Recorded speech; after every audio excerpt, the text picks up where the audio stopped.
Highway પરના કાઠિયાવાડી ધાબા જેવું લાલ ચટક અને મસાલેદાર લસણિયા બટાકા ઘરે બનાવો છો ત્યારે કાં તો સાવ ફીકું બને છે અથવા તીખું થઈ જાય છે. તો આજે હું તમને ધાબાવાળાની એ સિક્રેટ પેસ્ટ બનાવતા શીખવાડીશ, જેનાથી શાકનો કલર આવશે એકદમ લાલ ચટક અને ખાવામાં વધારે તીખું પણ નહીં બને. Hello friends, welcome back to ખુશીસ kitchen. આજે આપણા કિચનમાં બનવા જઈ રહ્યું છે અસલ કાઠિયાવાડી ડિનર. જો તમને કાઠિયાવાડી જમવાનું ગમતું હોય તો આ રેસીપી તમારી ફેવરિટ થઈ જશે. તો ફટાફટ નીચે આપેલા લાલ બટન પર ક્લિક કરી મારી ચેનલને સબસ્ક્રાઇબ કરી લો અને બાજુમાં આપેલ બેલ આઇકન પર ક્લિક કરી દેજો, જેથી આવી જ નવી નવી રેસીપીની નોટિફિકેશન સૌથી પહેલા તમને મળતી રહે. કાઠિયાવાડી ઢાબા સ્ટાઇલ સ્પાઇસી અને ચટાકેદાર લસણિયા બટાકા બનાવવા માટે સૌપ્રથમ 500 ગ્રામ નાની સાઈઝના બટાકાને પ્રેશર કુકરમાં 80% જેટલા બોઇલ કરી લઈશું.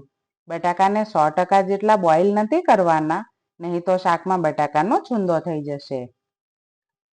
બટાકા બોઇલ થઈ જાય ત્યાં સુધીમાં આપણે ધાબાવાળાની સિક્રેટ લસણ મરચાંની પેસ્ટ તૈયાર કરી લઈએ. ધાબાવાળાની સિક્રેટ લસણ મરચાંની પેસ્ટ બનાવવા સૌપ્રથમ 1/4 કપ સૂકું લસણ ખાંડણીમાં એડ કરી વાટી લઈશું. આ પેસ્ટ તમે મિક્સર જારમાં પણ તૈયાર કરી શકો છો, પરંતુ ખાંડણીમાં વાટીને જે પેસ્ટ તૈયાર થાય છે તેનાથી કોઈ પણ શાકનો ટેસ્ટ કોમન નથી રહેતો, એક અલગ લેવલ પર જ આવી જાય છે. ત્યારબાદ સ્વાદ અનુસાર મીઠું, અડધી ચમચી હળદર, 1 ચમચી તીખું લાલ મરચું, 1 ચમચી કશ્મીરી લાલ મરચું જેનાથી પેસ્ટનો કલર એકદમ લાલ ચટક થશે, અને 1 ચમચી ધાણા જીરું પાવડર એડ કરી ફરી એકવાર વાટીને સિક્રેટ પેસ્ટ તૈયાર કરી લઈશું. ધાબા પર મળતા લસણિયા બટાકા જેવા જ સ્વાદ માટે આ પેસ્ટ ખૂબ જ જરૂરી છે. બીજી બાજુ બટાકા પણ બોઇલ થઈ ગયા છે. બટાકાની છાલ આપણે અલગ કરી લઈશું. ત્યારબાદ એક બાઉલમાં 1 ચમચી તેલ, અડધી ચમચી હળદર અને અડધી ચમચી લાલ મરચું પાવડર એડ કરી મસાલાને તેલ સાથે બરાબર મિક્સ કરી લઈશું. ત્યારબાદ તેમાં બાફેલા બટાકા એડ કરી મસાલાથી સારી રીતે કોટ કરી લઈશું, જેથી બટાકા એકદમ ફ્લેવરફુલ બનશે. તમે પણ એકવાર આ રીત જરૂરથી ટ્રાય કરજો. ત્યારબાદ એક પેનમાં 4 ટેબલસ્પૂન જેટલું તેલ ગરમ કરવા મૂકીશું. તેલ ગરમ થઈ જાય એટલે તેમાં બટાકાને ફ્રાય કરવા માટે મૂકી દઈશું. બટાકાને આપણે ક્રિસ્પી કરવાના છે, જેથી ગેસની ફ્લેમ મીડિયમ જ રાખીશું. બટાકાને ફ્રાય કરવાથી તેના પર ક્રિસ્પી કોટિંગ થઈ જાય છે, જેનાથી તેનો સ્વાદ ખૂબ જ સરસ આવશે. મીડિયમ ગેસની ફ્લેમ પર 4 થી 5 મિનિટ માટે બટાકાને ફ્રાય કર્યા પછી તેના પર ક્રિસ્પી કોટિંગ થઈ ગઈ છે. તો બટાકાને આપણે એક અલગ બાઉલમાં કાઢી લઈશું. બટાકા ફ્રાય કરતા જે તેલ વધ્યું છે એ તેલમાં આપણે જીરાનો વઘાર કરી હિંગ એડ કર્યા બાદ એક ઝીણી સમારેલ ડુંગળી એડ કરી થોડી વાર માટે સાતળી લઈશું.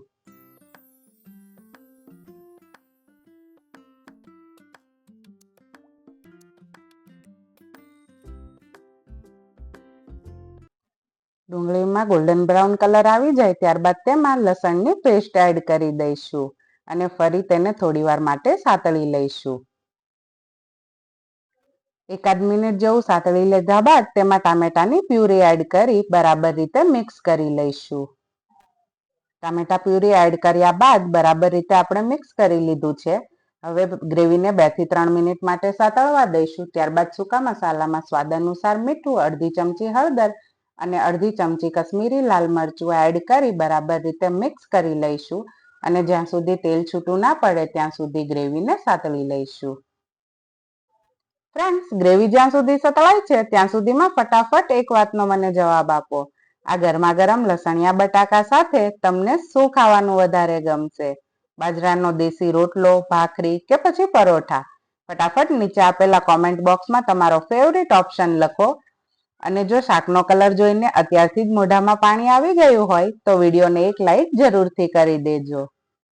ગ્રેવીમાંથી તેલ છૂટું પડી ગયું છે અને કલર તો જુઓ એકદમ લાલ ચટક.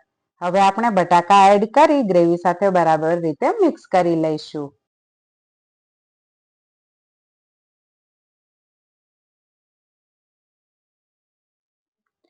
ત્યારબાદ તેમાં થોડું ગરમ પાણી ઉમેરી ઢાંકણ ઢાંકી 5 મિનિટ માટે ધીમા ગેસની ફ્લેમ પર કૂક કરી લઈશું, જેથી બટાકામાં અંદર સુધી લસણ અને મસાલોનો સ્વાદ ઉતરી જાય.